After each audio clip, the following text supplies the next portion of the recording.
Hello, friends. Come in, sit down, take a deep breath. There's one thing people will never forget about you.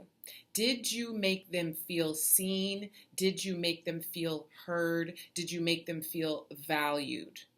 But how do we do that? Well, by understanding the difference between being heard and being listened to. Because the secret is the big old secret is if you want to be heard, meaning if you want to communicate better, you have to become a better listener. It's kind of weird, huh? How one thing that seems kind of the polar opposite of the other actually are intrinsically linked together. But to communicate effectively, in order for someone to hear you, listen to you, you have to be in a space of silence and obedience to whatever the moment is being called of you. I came from a very tumultuous background. My parents got divorced when I was 8 years old, and 9 years old. And I don't really remember them having a really communicative relationship. The only time I remember my parents really ever communicating is when they were screaming and fussing at each other.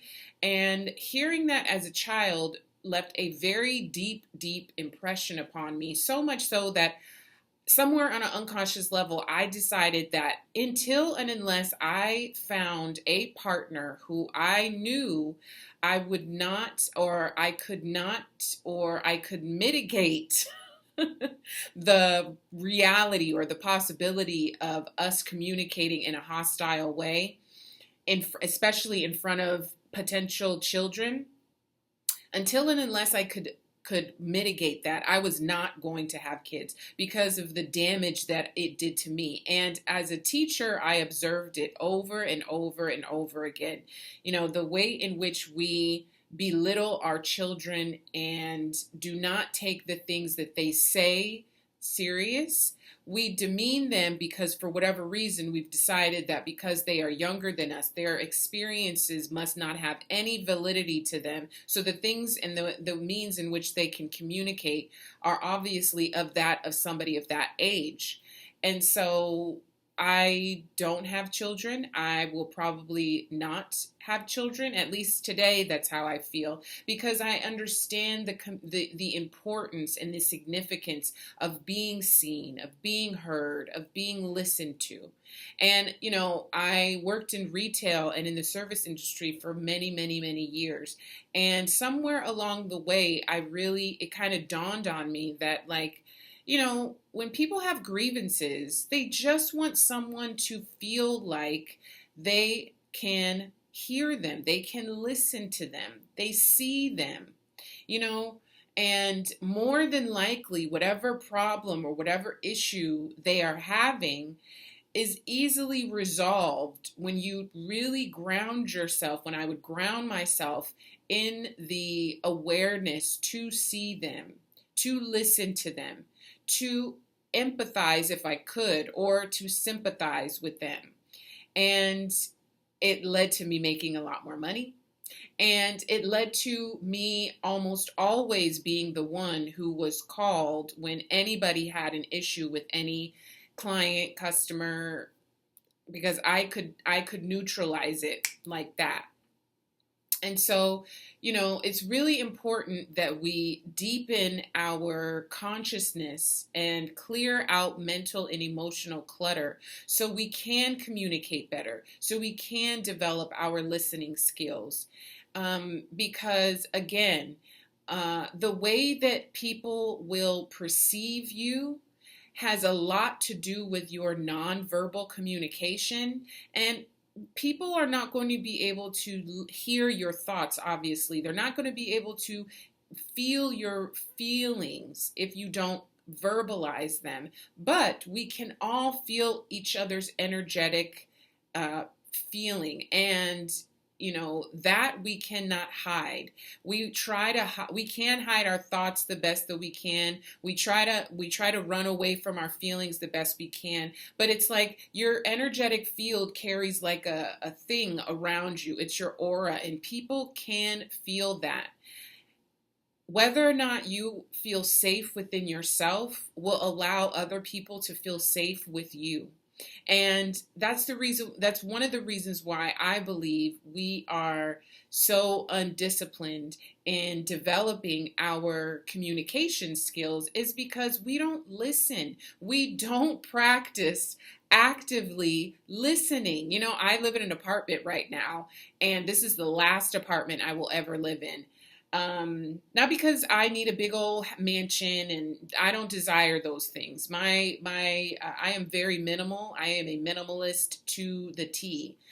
But this apartment in particular, I don't know if it's just I have thin walls or loud neighbors, because I can hear my neighbors upstairs, I can hear my neighbors below me, and I can hear my neighbors behind me. And sometimes on a Friday or Saturday night, when they're all kind of going at the same time, I'll be sitting in my apartment by myself, and I'm just like, what is going on? It's like there's a TV with video games coming from this way. There's people, my neighbors below me, like they are just, sound like they're partying, and I can't help but to laugh, because I'm like, obviously, people confuse.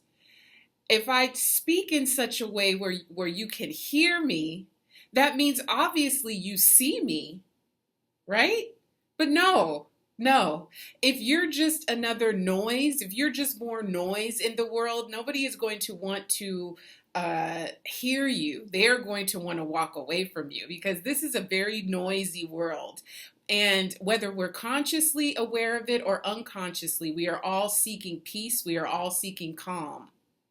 And the more we can cultivate that, the more that we can make decisions based from a place of maturity and awareness.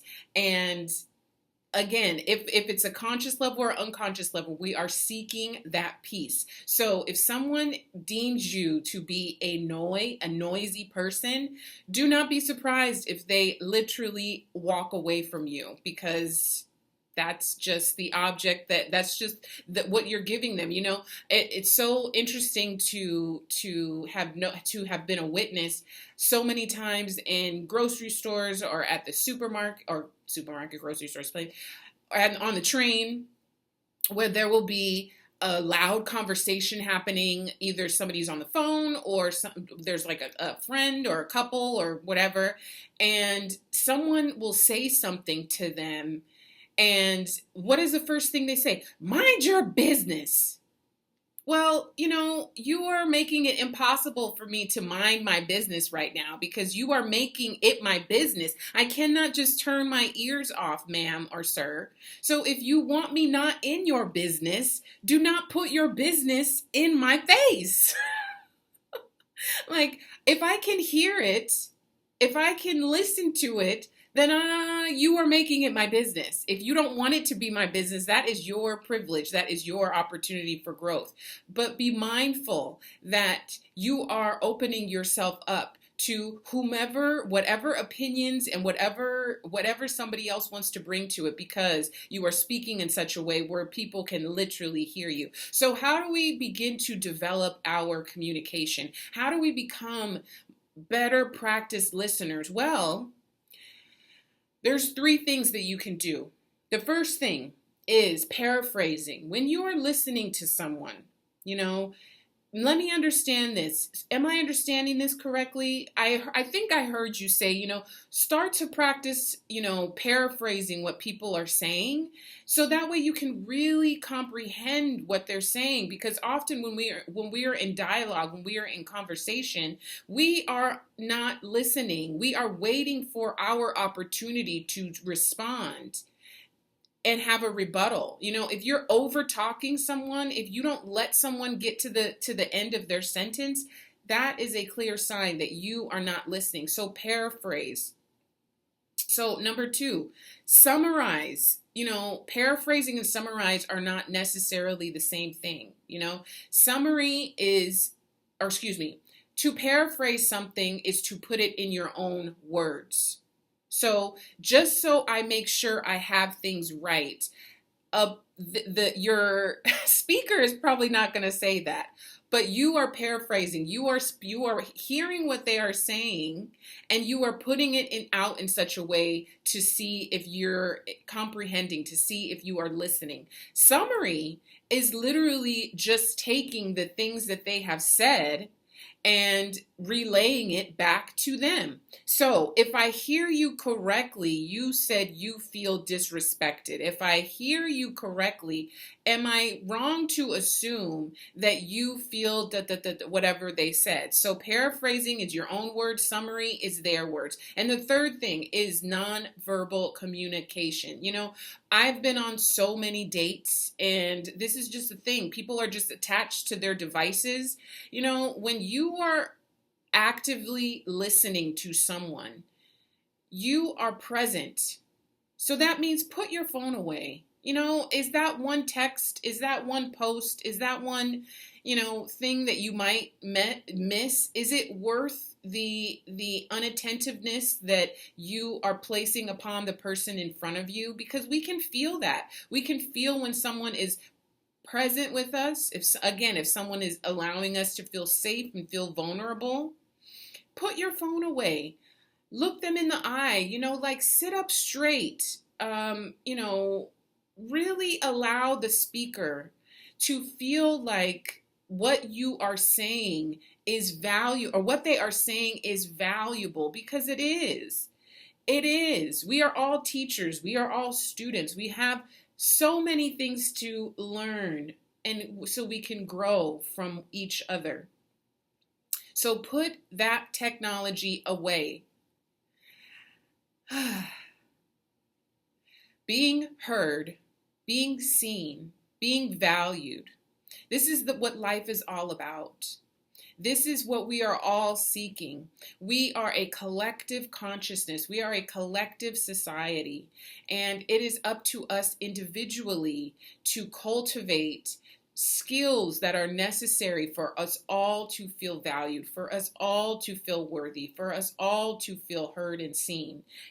I had a thought a few days ago, and I will share it really quickly, about how, we misunderstand the way life works in a lot of ways. And one of the ways is, we think that by fixing whatever problem, whatever societal issue that we have, we will then fix our society. So if we fix the education system, if we fix the political landscape, if we fix the banking system, whatever it is, the healthcare system, if we fix the system, then we will then be fixed ourselves. But no, that is backwards.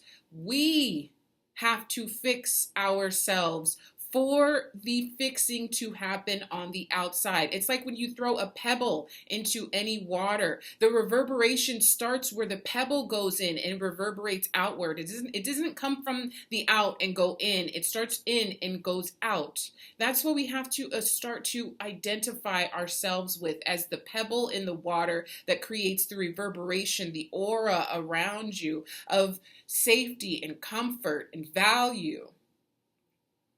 Because again, what you reflect, what you practice on the inside will be a demonstration of the external world that you live. A fantasy world or not, because it is very audacious to do these things. And like I always say, I am proud of you. You are doing the work. This is a very unique time that we are living in right now, and it's very imperative that all of the adults come to the front of the classroom and we lead by example. And I am humbled that you have decided to be one of those adults in the front of the classroom. Please share your story. What are you what struggles are you having with active communication, actively listening, being heard and seen and valued? What are the spaces that you find yourself in where you do feel seen, where you do feel worthy, where you do feel valued? Let's start a dialogue here. Please comment, share this, and I will see you on the next video. Please watch this one and be well, my friends. Thank you.